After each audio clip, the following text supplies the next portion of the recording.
Alright, this is going to be a quick review on the Matricom Midnight box that I ordered.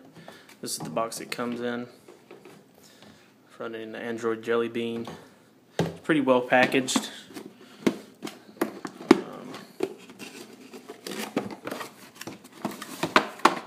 It comes in this box all nicely wrapped and stuff.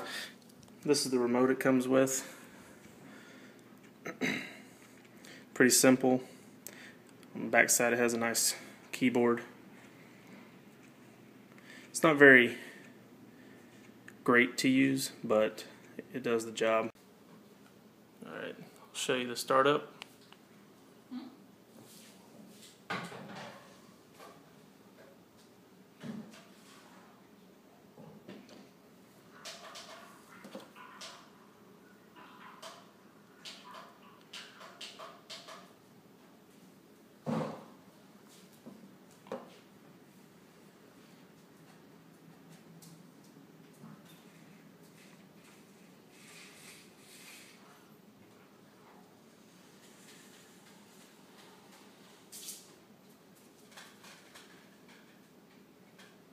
So it's basically just like an Android phone or Android tablet you'd have.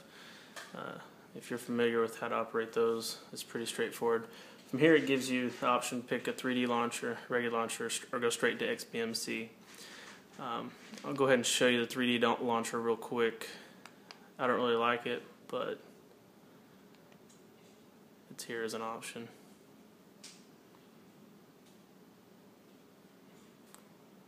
So you can just kind of scroll through these just like you would a tablet. You hold the button down on the remote and just swipe either way. But like I said, I really don't like the 3D launcher. I just use the regular one. If my remote wants to work, there we go. Like I said, this remote's pretty fidgety.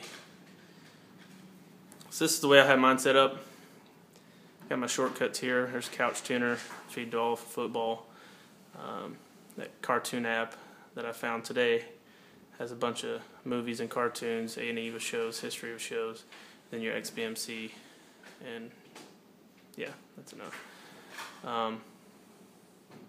Some apps that I added to make it work a little better was ad blocker, so you don't get any of those pesky ads when browsing the web. Let's see. It's really all I added to make it operate better. Go ahead and show you Couch Tuner, how it looks on here. Alright, we'll just pick, I don't know, Dracula.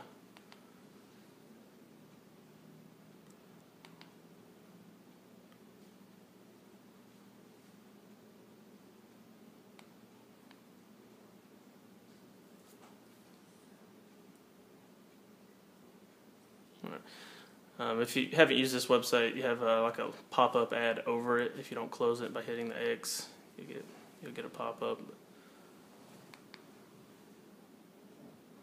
There we go. Just hit play.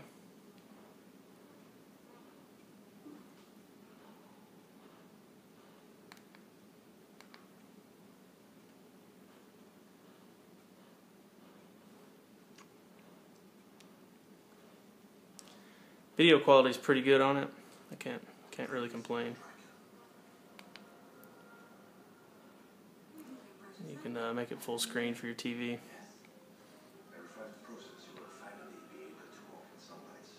I don't know how well it's showing up on the camera, but it's really not that bad.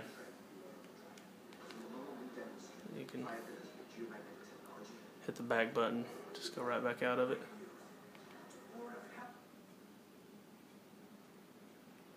We'll go back home.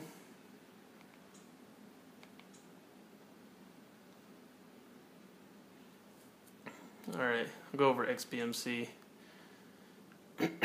real quick.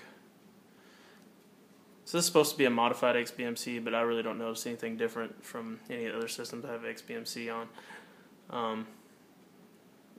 So you have to put the sources in to get these add-ons. I have a write-up on how to do that on the Facebook page. But here's some live TV streaming through XBMC. Let's see if it'll actually... Sometimes it wants to kick out and not stay playing. That's one thing I've seen bad about it.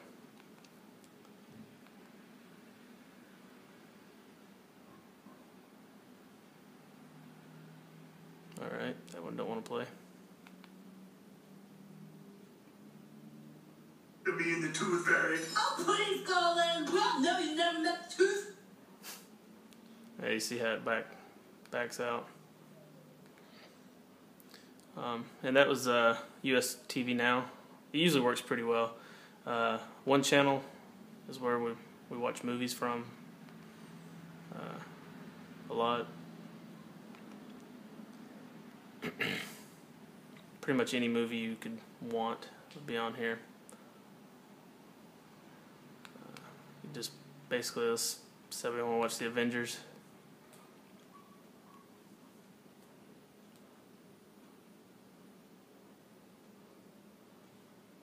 You just find a source, see if it works.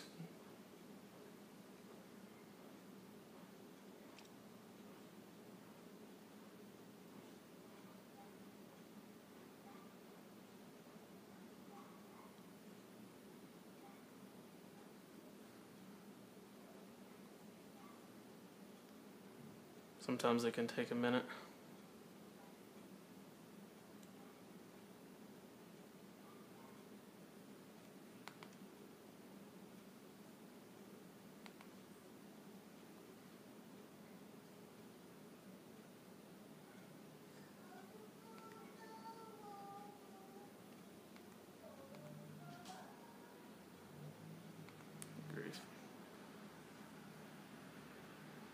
Just trying to buffer.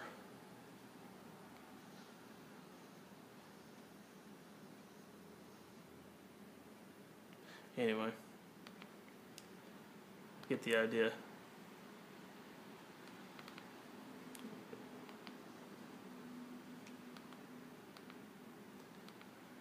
If y'all want more in-depth tutorial of XBMC, I can do that later. This app I found today was pretty nice. It's got all kinds of movies and stuff on it, and cartoons for kids. You got Donald Duck, all kinds of stuff. Jetsons, Pinky and the Brain, Inspector Gadget. But let's see if I can show you how the video quality is on this app.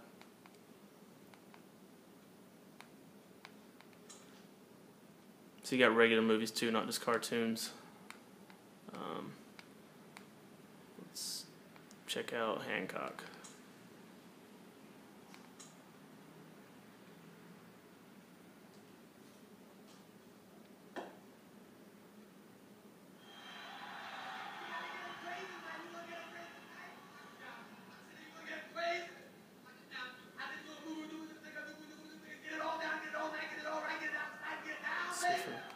Fast forward a little bit.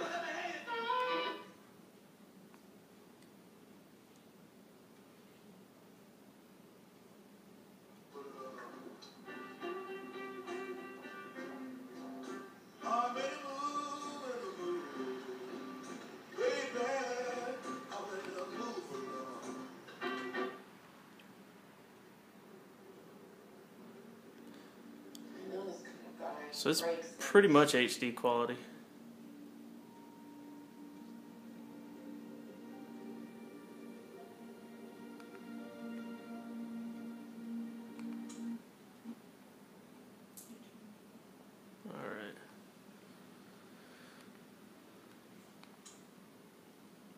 Another good feature is you can put SD cards or thumb drives and just plug it right in. I got a couple of movies here on a thumb drive, just plugged it into the back of the box. Here's Frozen. It's not the greatest quality.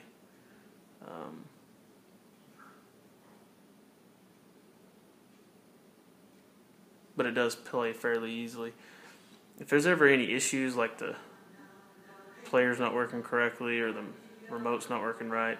I found that you just reset the machine and it pretty much fixes any problems that there is.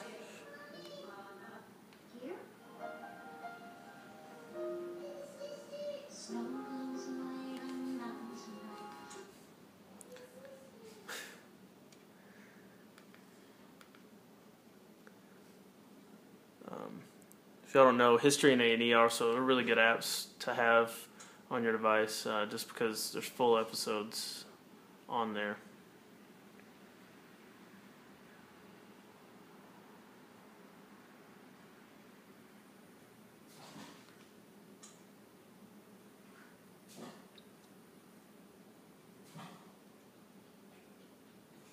So here's like some full episodes of American Pickers.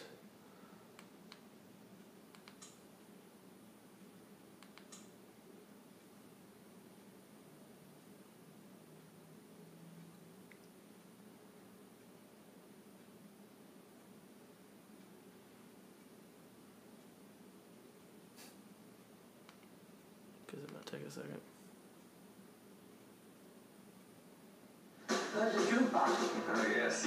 Sometimes it seems a little pixelated when it first starts, but usually after a few seconds, it evens out. Good. It also has volume built in, so just like your Android device would in your tablet or phone, so you can always use the volume from the remote.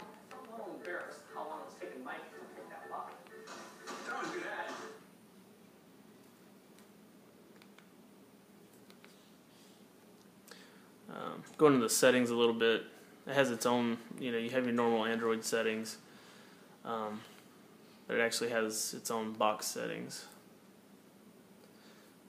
So you can adjust the display, say if it don't fit on your screen right. I had to make it a little smaller so it would fit on the screen. You can also, if you want the status bar, just like you would on a tablet, you can have it down there. I took it off because I didn't really like how it looked. I'll show you. Yeah, that part right down there at the bottom. I guess one good thing about it is if you had it here, you could you could kill apps you got running. I actually added an app that does that. So the remote does get kind of annoying from time to time. You can see how small it is. Well, maybe you can't, not in this video, but it seems to want to float, so you end up like pointing at the sky to get the mouse to work. You just kind of shake it in front of it, it kind of resets itself. But I do have a wireless keyboard that I like to use that has a pad on it for a mouse. Don't know if you can see that. Yeah, like this. And you can just plug, there's like, I think 6 USB ports on the side of the device. So I have both of them just hooked up all the time, and the thumb drive hooked in the back. I think that's about it. Quick rundown. It can run off Wi-Fi or Ethernet.